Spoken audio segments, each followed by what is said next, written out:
¿Qué es mejor, comer una manzana o comer un donut? O por ejemplo, ¿qué es mejor, comer una pera o un trozo de tarta? Bueno, pues aunque parece obvio, todavía a día de hoy sigo viendo cómo hay mucha información contradictoria acerca de la dieta flexible, de cómo se pueden obtener los mismos resultados llevando una alimentación basada en un gran porcentaje en alimentos ultraprocesados. Y hoy, en este episodio en Café y Hierros, quiero hablarte de cómo la fruta te va a ayudar a perder grasa abdominal. Vamos a ver sobre todo por qué comparar alimentos solo por su contenido de azúcar quizás no sea la mejor idea, qué diferencia hay entre las frutas y otros procesados, como por ejemplo los que acabo de comentar, los donuts, qué ventajas ofrecen los alimentos densos nutricionalmente, cuáles son las mejores frutas para perder grasa, cómo las podemos combinar con otros macros para aportar mayor saciedad y finalmente, en qué pilares se apoya una pérdida de grasa. Así que espero que os resulte interesante este episodio. Bienvenidos una semana más. Mi nombre es Iván Llamazares. Como siempre os recuerdo, me encontráis en lifters.es con más contenido a través de la newsletter totalmente gratuita. Si estáis buscando una ganancia de músculo, una recomposición corporal, perder grasa únicamente, bueno, pues por ahí vais a tener mucha más información y como digo, os podéis apuntar totalmente gratis a la newsletter en la que cada semana os voy a compartir un mail. Y a ver, como digo, realmente comparar alimentos solo por su contenido en azúcar no tiene demasiado sentido. Esto ya hace años, cuando por ejemplo se puso de moda la dieta flexible, lo veíamos mucho. Personas que divulgaban que, por ejemplo, podían incluir en su alimentación donuts, helados, pasteles, alimentos ultraprocesados con muy poca carga nutricional, pero sí densos calóricamente. Y esto es verdad que, en cierto modo, bueno, pues si cumplimos con ciertos requerimientos calóricos al cabo del día, bueno, pues lo más probable es que si nos mantenemos en una normocalórica no subamos de peso. Pero aún así, lo que hemos visto con el paso de los años es que no es lo mismo consumir, por ejemplo, una fruta que, por ejemplo, un donut. No es lo mismo, por ejemplo, comer una manzana que un trozo de tarta. Al final del día, lo cierto es que podemos haber consumido las mismas calorías, pero tenemos que ir un poco más allá. Tenemos que mirar, además de los macros, los micronutrientes, los que necesitamos cada día para rendir en el entrenamiento, para descansar mejor, para rendir en cualquier actividad que realicemos, etc. Y por lo tanto, estas primeras, por ejemplo las frutas, los alimentos que tienen una alta carga nutricional, una densidad nutricional muy buena, bueno, pues nos van a aportar todo esto. En cambio, por ejemplo, los que tienen una carga calórica o una densidad calórica muy alta, pero una densidad nutricional muy baja, no lo van a hacer. Yo también he comentado un montón de veces que abogo por una dieta flexible en la cual podamos incluir de vez en cuando ciertos alimentos que nos apetecen, por ejemplo, ese donut. Y no va a pasar absolutamente nada siempre que, por ejemplo, el 80-90% de la alimentación sean productos densos nutricionalmente.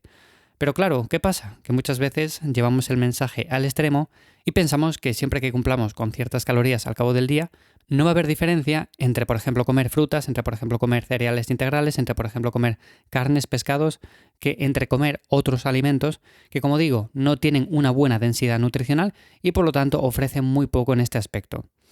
¿Qué ventajas sí ofrecen los alimentos densos nutricionalmente como las frutas? Bueno, pues principalmente que aportan más saciedad, es decir, yo por ejemplo puedo comer una manzana y además de que me aporta vitaminas, minerales, fibra, me aporta menos calorías que por ejemplo un donut, bueno pues aparte me va a aportar más saciedad y por lo tanto si estoy en un proceso de pérdida de grasa, que es de lo que trata este episodio, bueno pues me va a resultar mucho más sencillo que no por ejemplo si ingiero ciertos alimentos ultraprocesados como los donuts, que me elevan de repente la glucosa, tengo picos de glucosa que hacen que cada pocas horas tenga hambre, sienta la necesidad de ingerir otro alimento de este tipo y al final termine el día con muchos picos de glucosa que me dificultan la pérdida de grasa y que me aportan mucha menos saciedad, por no decir ninguna.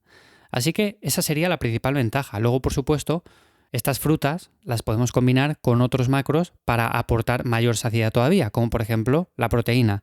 Si comemos, por ejemplo, unas fresas con un yogur e incluimos un poco de proteína de suero, bueno, pues ese va a ser un postre mucho más ideal que no, por ejemplo, si comemos algo azucarado que no tenga apenas vitaminas, que no tenga apenas nutrientes y que dentro de una hora, hora y media, haga que tenga otra vez hambre y necesite picar algo.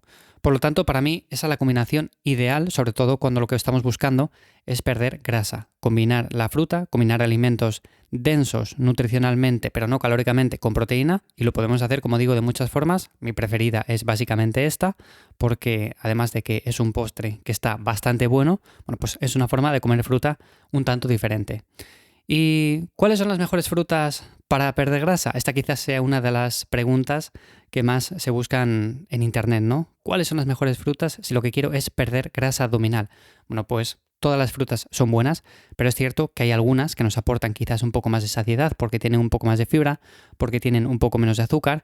Yo normalmente lo que suelo recomendar son frutas como por ejemplo los frutos rojos, los arándanos, las frambuesas, las fresas, todos estos nos aportan muy poquitas calorías, muy poco azúcar y además están cargados de micronutrientes que son vitales sobre todo para mantener la energía y una buena salud. Estos para mí formarían, por así decirlo, la base. Y luego, por supuesto, hay otros que yo consumo en mi día a día, como son la manzana, como es, por ejemplo, el melón, la sandía. Todos estos aportan muy poquitas calorías por cada 100 gramos de producto, nos aportan mucha saciedad, nos dejan bastante llenos y esto es ideal, esto es la clave, sobre todo cuando estamos en un proceso en el cual estamos con muy poquitas calorías ya, estamos restringiendo la comida y puede que tengamos en ciertos momentos hambre. Así que bueno, estas son mis favoritas, principalmente porque como digo, por cada 100 gramos tienen menos azúcar y además tienen una buena carga nutricional. Cualquier fruta vale, cualquier fruta es buena y por lo tanto si a ti te gusta otra en concreto, bueno, pues la puedes incluir sin ningún tipo de problema.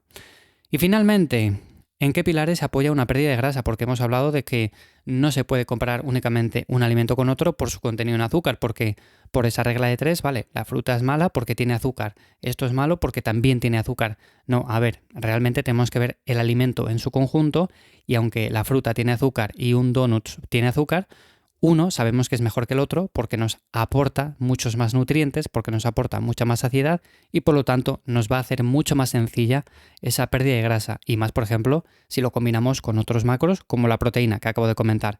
Pero ¿en qué pilares se apoya una pérdida de grasa? Bueno, pues cumpliendo todo lo anterior, tenemos que tener en cuenta que no vale únicamente con decir, bueno, pues yo como fruta y proteína o por el estilo y ya voy a perder grasa. No. Lo que tenemos que hacer es generar ese déficit calórico, que es ingerir menos calorías de las que estamos gastando al cabo del día, y de esta forma la pérdida de grasa se va a dar. Pero no solamente consiste en comer poco o en comer menos cada vez, consiste en aumentar la actividad diaria, en salir a caminar más, en dar más pasos, en por ejemplo entrenar 2, 3, 4 veces a la semana a fuerza. No hace falta que empieces por 4 veces si no puedes, pero 2 como mínimo es algo bastante recomendable porque te va a ayudar a mantener la masa muscular, a perder grasa de manera más óptima.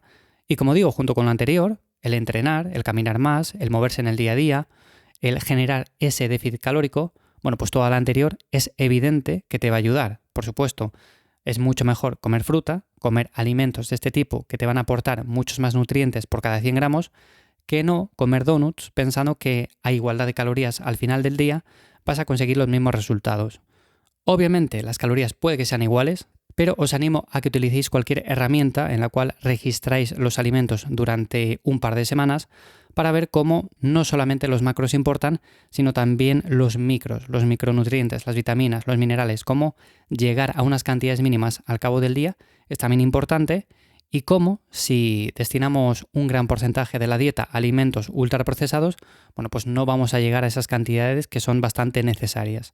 Así que nada más, hasta aquí el episodio de esta semana de Café y Hierros. Espero que os haya gustado, espero que os haya parecido interesante y sobre todo que lo podéis aplicar a esa pérdida de grasa si es que estáis en ese proceso en estos momentos. Si te ha gustado, me ayuda un montón que dejes las 5 estrellas tanto en Spotify como Apple Podcast, que lo compartas con alguien a quien creas que también le puede ser de utilidad. Y si quieres aprender un poco más acerca de todos estos temas, bueno, pues te animo a que entres en lifters.es y te apuntes a la newsletter totalmente gratuita. Nada más, nos escuchamos de nuevo en Café y Hierros la semana que viene. Que pases buen día. Chao.